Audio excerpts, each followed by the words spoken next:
और उस टाइम पे उसके साथ में ऐसा कुछ होता है, आप समझ सकते हैं। अगर आप एक लड़की हैं तो आप समझ रहे हैं कि कोई अपना नहीं होता है। Hello friends, welcome to our YouTube channel. So guys, कैसे हैं आप सब लोग? आई होप कि आप सब बहुत अच्छे होंगे। और मैं ना अभी बाहर आई हूँ, 2 दिन से मौसम खुल नहीं रहा था और आज इतनी अच्छी धूप निकल रही है। देखो, ये देखो, मतलब बहुत अच्छी धूप निकली है। आज सारे कपड़े सूख जाने हैं। तो पता है यहाँ पे ना 2-3 दिन से बिल्कुल भी धूप निकल रही थी। बारिश वाला मौसम बहुत ज़्यादा हो रहा था और अभी देखो नीचे कीचड़ भी हो रखा है ना, दिख भी रहा होगा आपको। तो चलिए जब तक करते हैं घर के बाकी काम। तो मैं ना अभी फ्रेश वगैरह होके मतलब चाय वगैरह पीने के बाद मैं सबसे पहले ना आज किचन के काम छोड़ के मैं लग गई थी। यहाँ पे कुछ आकाश के डॉक्यूमेंट्स वगैरह थे जो उन्हें चाहिए थे, मांग रहे हैं मेरे को, 2-3 दिन से बोल रहे हैं कि निकाल के दे दो दे दो। तो फिर मैंने सारे काम छोड़ दिए थे, तो मैं ना सबसे पहले इसी में लग गई थी यहाँ पे। और इन्हें बिल्कुल भी ध्यान नहीं है कि इन्होंने मेरे को दिए हैं, क्योंकि ये देते तो है नहीं और सामान बैग में रखते हैं या फिर फ्रिज पे निकाल के रख देते हैं। कोई भी स्लिप वगैरह होती है, इतने ध्यान नहीं, और मेरे को भी बिल्कुल भी ध्यान नहीं है कि इन्होंने पेपर्स वगैरह मेरे को दिए हैं। और ये कुछ इनके फ़ोटोज़ वगैरह थे, जो मीटिंग वगैरह हुई थी उसके फ़ोटोज़ वगैरह इनके सभी फ्रेंड्स वगैरह के, तो मैं ना बस वही दिखा रही थी। और यहाँ पे ये देखते देखते ना देखो मेरे को बहुत सारी चीज़ें याद आ गई, क्योंकि यहाँ पे ना पेपर्स थे जब प्रेगनेंसी टाइम के, सारी रिपोर्ट्स रखी। ये सब ना मेरी प्रेगनेंसी रिपोर्ट्स हैं जो कि मैंने अभी तक संभाल के रखा हुआ है इनको। उन्हें देख के ना मेरे को बहुत सारी पुरानी चीज़ें याद आ गई। जब भी मतलब ऐसी कोई चीज़ हम देखते हैं ना, तो हर एक चीज़ से ना कुछ जुड़ा हुआ होता है, और उस चीज़ को देखते ही कुछ हमारी बहुत पुरानी मेमोरीज जो हैं वो ताज़ा हो जाती हैं। डॉक्यूमेंट्स ढूंढते ढूंढते ना मेरे को कुछ मिला जो कि मैं आप लोगों को दिखाऊँ। ये ना मेरी 10th क्लास की सनद है। और देखो मैं कैसी दिखती थी पहले। ये एकदम मैं बॉयज़ वाले लुक पे रहती थी। मतलब क्लियरिटी तो नहीं है, बट जैसा भी है मैं आपको दिखा रही हूँ। पहचान पा रहे हो? हाँ, बिल्कुल भी नहीं पहचान पाओगे। ये देखो,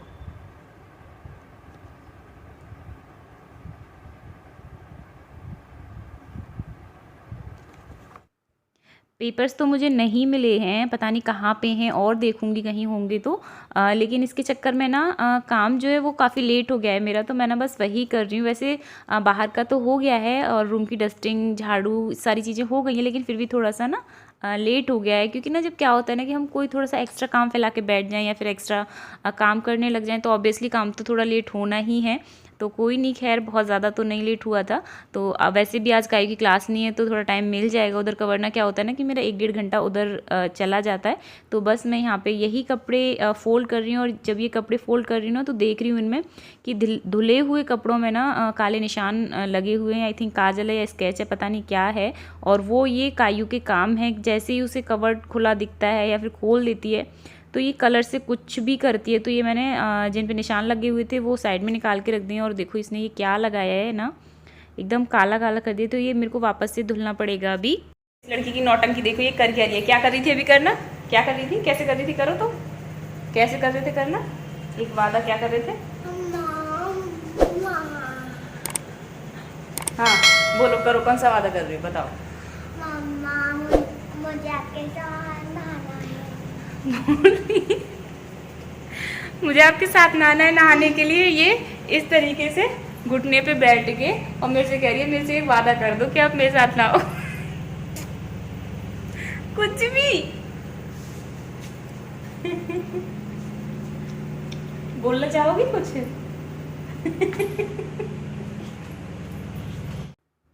और ये ना मैंने चाय बनाई थी तो ध्यान नहीं रहा और चाय ये निकल गई है। तो मैं ना बस उसी को क्लीन कर रही हूँ। और जब भी चाय या दूध या फिर कोई भी चीज़ निकल जाती है तो मेरे को बड़ा आलस आता है, क्योंकि बहुत गंदा हो जाता है और उसे क्लीन करना बड़ा मेरे को थोड़ा अच्छा नहीं लगता है उसे क्लीन करना। तो मैं इसे क्लीन करके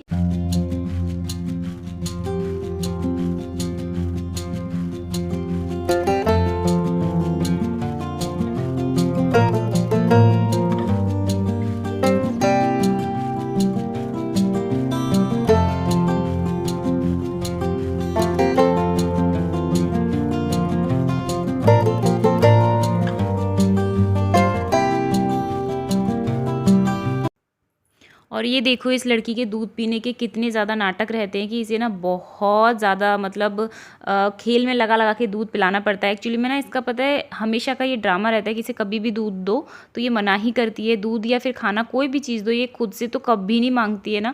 तो मैं बस इसे यही करी थी कि 5 काउंट करूँगी और आप फिनिश कर दो, वरना मैं किसी एनिमल को बुला दूँगी या इसे बुला दूँगी। तो मैं ना इसे डरा डरा के भी दूध पिला रही हूँ ताकि ये पी ले, वरना ये नहीं पीती है। तो अभी ना इसने फटाफट से ये दूध पी लिया था ऐसे खेल खेल में। और अभी बाकी के जो काम है मैं वो करूँगी। और ये यहाँ पे ना खेलने लग रही है अभी, क्योंकि सुबह सुबह का टाइम है और आज इसकी क्लास भी नहीं।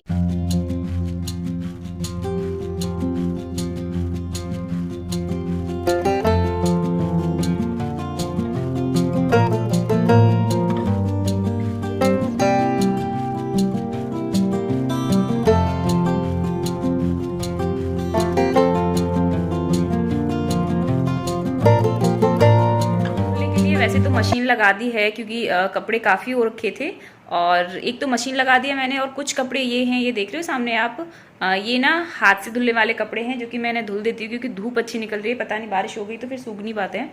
और कुछ कपड़े ये हैं जो कि हाथ से धुलेंगे, और ये ना बड़े सॉफ्ट से कपड़े हैं, जैसे कायू का ये जैकेट है। तो इस तरीके के जो कपड़े होते हैं ना उन्हें मैं हाथ से ही धुलती हूँ क्योंकि ना मशीन से फिर बहुत ज़्यादा। तो पहले ये धुल लूँ फिर मैं आपसे मिलूँगी क्योंकि सुबह का टाइम है, सुबह के टाइम ना काम काफ़ी ज़्यादा हो जाते हैं।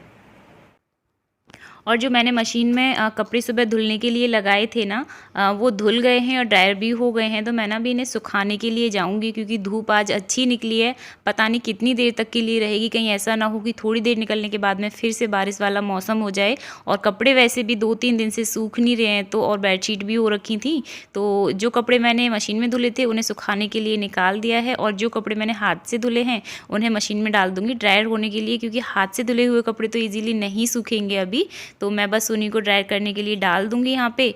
और जो कपड़े ड्रायर हो गए उन्हें सुखाने के लिए ले जा रही हूँ बाहर। तो यहाँ पे ना मैंने जितने भी कपड़े थे वो सुखा दिए, और आप देख रहे हो ना अभी धूप कितनी अच्छी है ताकि ये कपड़े सूख जाएं। वैसे तो जो ड्रायर वाले कपड़े होते हैं ना वो जल्दी सूख जाते हैं, बहुत ज़्यादा टाइम नहीं लगता। और लेकिन धूप लग जाए तो ज़्यादा सही है, वरना स्मेल सी आ जाती है उनमें। और ये ना मैं मशीन की कई दिन से सोच रही थी कि पता नहीं इस मशीन में अंदर भी, जबकि इसका जो ढक्कन है वो बंद रहता है मोस्टली, लेकिन फिर भी ना देख रहे हो आप कितनी ज़्यादा डस्ट हो रखी है इसमें अंदर से। तो मैं बस ना इसी को क्लीन कर रही हूँ यहाँ पे। और मैंने इसमें हाथ डाल डाल के ऐसे करी थी, स्पेस इतना ज़्यादा था नहीं, तो ना मेरी उंगलियों में भी लग गई है, छिल गई हैं उंगलियाँ, पर कोई नहीं, साफ़ हो गई है। और अभी ना मैं यहाँ पे ये दाल बना रही हूँ, मसूर की दाल जो कि रेड वाली होती है। तो मैं इसे बनाऊँगी सिंपल तरीके से बना रही हूँ, बिल्कुल भी सिर्फ ना पानी डाल के और नमक डाल के इसे बॉईल करने के लिए रख दूँगी। और गाइज़ आपको बताऊँ ना कि जब भी आप इस तरीके से दाल बनाते हैं ना तो इसमें हल्दी इस टाइम पे ना डाला करें, सिर्फ नमक डाल के आप रख दें। इससे क्या होता है ना कि कुकर जो है वो अंदर से गंदा नहीं होता है, और अगर हम बाद में बनाते हैं ना तो दाल पे कलर भी अच्छा आता है। जब हम तड़के के टाइम पे दाल में हल्दी डालते हैं तो दाल का कलर जो होता है वो भी बहुत ज़्यादा अच्छा होता है। और अभी ना मैं ये ब्रेकफास्ट के लिए कायू के लिए ना एक पराठा बना रही हूँ, और एक पराठा ही अपने लिए बनाऊँगी क्योंकि ये जो एक कटोरी में रखी हुई है ना ये आलू की पिट्ठी है, तो मैं इसे यूज कर लूँगी। और ये कल की पिट्ठी है, वरना तो ये फेंकनी पड़ेगी मेरे को, ख़राब हो जाएगी। तो और मेरे को आलू के पराठे या फिर आलू की रोटियाँ बहुत ज़्यादा पसंद हैं। और आप देख रही हो ना ये मैं किस तरीके से पराठा बना रही हूँ यहाँ पे। तो मैंने ना एक वीडियो देखा था लच्छा पराठा का, तो मैं ट्राई कर रही थी वही। लेकिन ना ये बहुत अच्छा लगता है खाने में, लेकिन प्रॉपर तरीके से मैंने नहीं बनाया था क्योंकि काई को खिलाने के लिए ना कुछ अलग से तो करना पड़ता है। कभी शेप में बनाती हूँ उसके लिए ट्रायंगल, कभी बोलती है हार्ट में बना दो, कभी बोलती है स्टार में। तो बस मेरा ना ये रहता है कि किसी भी तरीके से ये खा ले, इसके पेट में चला जाए। तो मैं बस वही कर रही थी कि काई देखो आपको मटरी वाला ये पराठा बना रही हूँ तो ये अच्छा रहेगा, खा लेना। तो इस तरीके से तो ये खा लेती है। और देखो ये पीछे पीछे कुछ भी कर रही है यहाँ पे। और इसने ना घुंघरू ले रखे हैं जो पैर में, मतलब मोटे मोटे जो घुंघरू होते हैं ना जब डांस वगैरह करते हैं तो उस टाइम पे पहनते हैं इन्हें, तो उन्हें लेके ये घूम रही है और इनसे खेल भी रही थी, उन्हें बजा रही है और पीछे पीछे से डांस भी करती जा रही है। तो और जब मैं ये वीडियो एडिट कर रही हूँ, पहले तो मैंने ध्यान भी नहीं दिया था इस पर, मेरे को इतनी ज़्यादा हंसी आ रही है कि ये लड़की कर क्या रही है पीछे। और ये आंटी भी आ गई थी काम के लिए, तो ये भी अपना काम से लग गई थी क्योंकि टाइम तो लगता है एक्चुअली में, क्योंकि थोड़ा सा बड़ा है घर, थोड़ा टाइम लग जाता है इनको भी, पर कोई नहीं। और देखो आ जाइए आप लोग भी खा लीजिएगा। और ये मैं ना कायू को यहाँ पे पढ़ा रही हूँ सुबह, क्योंकि मैं नहाने जा रही थी तो मैंने इसे ना काम दे दिया था ताकि ये कर ले इसे, तो बस ये इसी काम को कर रही है।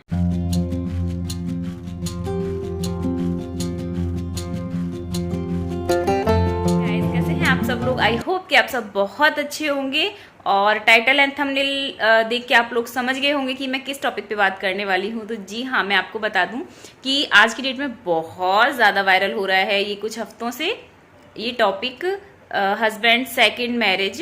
ये टॉपिक इतना ज़्यादा वायरल हो रहा है कि हद से ज़्यादा। और ये एक यूट्यूबर है, उन्होंने अपनी लाइफ स्टोरी शेयर करी है यूट्यूब पे। तो सारी चीज़ें उन्होंने बताई हैं। तो उस पर ना बहुत सारे लोग तो पॉजिटिव है, वैसे नेगेटिव लोग भी हैं। अब बोलते हैं ना कि जहाँ पे अच्छाई होगी तो बुराई कहाँ जाएगी, बुराई भी वहीं पे आएगी। तो कुछ लोग हैं जो नेगेटिव कमेंट भी कर रहे हैं। और देखिए, ये बहुत बड़ी बात है। वैसे मैं बात बता दूं आपको कि आप लोगों, भगवान ना करे कि किसी के साथ में भी ऐसी चीज़ें हों, सिर्फ आप 2 मिनट के लिए ये सारी चीज़ें सोच के देखिए कि अगर ऐसा होता तो क्या होता। हाँ, सिर्फ 2 मिनट के लिए। और उसके बाद में फिर आपको जैसा लगता है आप वैसा कमेंट करिए। आपका राइट है, आपका अधिकार है, आप जैसा चाहे बोल सकते हैं। लेकिन मेरे को नहीं लगता कि किसी को इस तरीके से, गलत तरीके से बोलना आपकी पर्सनैलिटी को दिखाता है कि आपकी मेंटेलिटी कैसी है, आपकी सोच कैसी है। देखिए, ये जो टॉपिक वायरल हुआ सबसे ज़्यादा, जो यूट्यूबर है सितारा, उनके थ्रू हुआ और उनकी ये रियल स्टोरी है। तो कुछ लोग बोल रहे हैं अच्छा ऐसा कैसे हो सकता है कि खुद एग्री होना हस्बैंड की दूसरी शादी कराना। तो देखिए, इसके पीछे बहुत सारे लॉजिक लगे हुए हैं, उन्होंने खुद ने लगाए हैं। बहुत सारी चीज़ें हैं उनकी जो उन्होंने इस चीज़ को एक्सेप्ट करा है। कोई भी नहीं चाहता, कोई भी नहीं करा सकता अपने हस्बैंड की दूसरी मैरिज, और अपनी ही आंखों के सामने, और खुद के बच्चे होते हुए, 2-2 3 बच्चे हैं उनके, आई थिंक। तो 3 बच्चे खुद के होते हुए, अच्छी खासी फैमिली होते हुए दूसरी शादी करा। तो कुछ लोग उस पर कॉमेंट कर रहे हैं कि जब आपने खुद ने ही शादी कराई है तो ये रोना धोना और इतने सारे इल्ज़ाम लगाना क्यों, जब खुद ने मैरिज कराई है। तो देखिए, इसका ना एक आपको एग्जांपल देती हूँ कि जब एक इंसान सही है और वो अकेला है, बिल्कुल अकेला। अब आप देखिए, ना पेरेंट्स साथ में है, ना कोई भी साथ में है, और जो शादी के बाद में हस्बैंड होता है वो भी साथ में नहीं है। तो लाइफ ना बहुत बड़ी है, और वैसे देखा जाए तो किसी का कुछ पता भी नहीं है कब तक है किसकी लाइफ। तो बहुत सारी चीज़ें ना माइंड में चलती हैं। बच्चे हैं, अगर एक बार को आप अकेले हैं तो अलग होना आप सोच सकते हैं। हालांकि लोग बाग जिनके पास बच्चे हैं, ऐसी कुछ चीज़ें होती हैं तो अलग हो जाते हैं। और वैसे मैं बता दूं कि ना, इस्लाम में ये सारी चीज़ें, हिंदू धर्म में तो नहीं होता है, हमारे हिंदू धर्म में, कि अगर आपकी वाइफ है और वाइफ के होते हुए आप दूसरी शादी कर लो तो ऐसा नहीं हो सकता है, आप केस कर सकते हैं। बट इस्लाम में ये सारी चीज़ें हैं कि आप 2 या 3, आई थिंक, मुझे नहीं पता, कि शादियां कर सकते हैं बीवी के होते हुए। और वैसे देखा जाए तो मैं नाम ले देती हूँ, मेरे को ऐसा कुछ नहीं है। मलिक करके हैं, और जिनकी 2 बीवियां हैं, और पहली बीवी से उनको बेटा भी है, और दूसरी शादी उन्होंने कर रखी है, और दोनों साथ में रह रही हैं और बहुत खुश रहती हैं, बहुत प्यार से। तो देखिए, बहुत खुश रहती हैं, बहुत प्यार से। इसका मैं बता देती हूँ कि वो कॉम्प्रोमाइज़ ही होता है एक तरीके से, कि बेटर है कि पूरा ना होके अगर थोड़ा भी है बच्चे के लिए या फिर किसी के लिए, बहुत सारी थिंकिंग होती हैं इंसान के माइंड में, या फिर जिसके साथ में चीज़ें होती हैं वो मतलब आगे की चीज़ें सोचता है बच्चे को लेके या फिर खुद को लेके। बहुत सारी प्रॉब्लम्स होती हैं। और वैसे भी जब लड़की की शादी हो जाती है ना, और उस टाइम पे उसके साथ में ऐसा कुछ होता है, आप समझ सकते हैं। अगर आप एक लड़की हैं तो आप समझ रहे हैं कि कोई अपना नहीं होता है, कोई भी सिंगल पर्सन अपना नहीं होता है। जो अपने होते हैं ना, एक्चुअल में वो भी अपने नहीं होते हैं। तो मैं बस ना बहुत सारी चीज़ें डिटेल्स में नहीं बताऊंगी, बस थोड़ी सी चीज़ें मैंने बताई। आई होप कि आपको समझ में आई होंगी कि मैं क्या कहना चाह रही हूँ। कि खुद ने ही शादी कराई, कोई खुद नहीं कराता अपने हस्बैंड की शादी। सिर्फ आप एक बार सोच के देखिए, किसी के साथ ना हो ऐसा, भगवान करे किसी के भी साथ ऐसा ना हो, बट सिर्फ अपना 1 मिनट के लिए सोच के देखिए कि अगर ऐसा होता तो क्या होता हमारा। इस तरीके से आपने सोचो और फिर किसी को कमेंट करो, आपको जवाब खुद ही मिल जाएगा कि आपने क्या लिखना है। तो प्लीज़ किसी पे भी उंगली उठाने से पहले ना, प्लीज़ आप एक बार अपने गिरेबान में झांक के देखो, अपनी तरफ देखो कि आप, यार मैं तो ये कह रही हूँ कि अगर कोई गलत भी है ना तो इस तरीके से मत करो, किसी को मतलब डिमोटिवेट मत करो, किसी को गलत कमेंट मत करो। और जब पता है कोई इंसान इस सिचुएशन में फंसा हुआ होता है ना, कोई इंसान इस सिचुएशन में होता है, इतनी बड़ी प्रॉब्लम होती है और आप उसके मतलब 1000 कमेंट अच्छे और एक कमेंट बुरा, तो बुरे कमेंट का बहुत ज़्यादा इफेक्ट होता है। इस टाइम पे इंसान टूट जाता है। इस टाइम पे नहीं, कोई भी टाइम हो, बुरा टाइम हो, तो अगर इंसान को ना, पता है, ये चीज़ें याद रहती हैं कि हम, खैर मैं बहुत सारी चीज़ें नहीं बोलूँगी। तो चलिए इस ब्लॉग को मैं यहीं पे एंड करूँगी। आई होप कि आप समझ गए होंगे, आगे से किसी को गलत कमेंट नहीं करेंगे। मैं ये बोल रही हूँ कि देखो, आप ना किसी के अच्छा नहीं कर रहे तो बुरा भी मत करो किसी के भी साथ, चाहे कोई भी है वो, कोई भी XYZ कोई भी है वो। अगर आप अच्छा नहीं कर पा रहे हो तो उसके साथ में बुरा ना करें। तो चलिए इस वीडियो को मैं यहीं पे एंड कर रही हूँ, बहुत ज़्यादा बड़ा हो जाएगा। और ना मैं फिर कभी सारी चीज़ें डिटेल्स में आपको बताऊँगी कि मैं क्या, मतलब मैच्योर हो, आप लोग समझ गए होंगे, है ना। अगर ब्लॉग पसंद आए तो make sure like share and subscribe करना ना भूलें, और फैमिली एंड फ्रेंड्स के साथ जरूर शेयर करें। सो चलिए मिलती हूँ एक नए ब्लॉग में, तब तक के लिए टेक केयर, खुश रहिए, प्यार बांटिए, बाय बाय।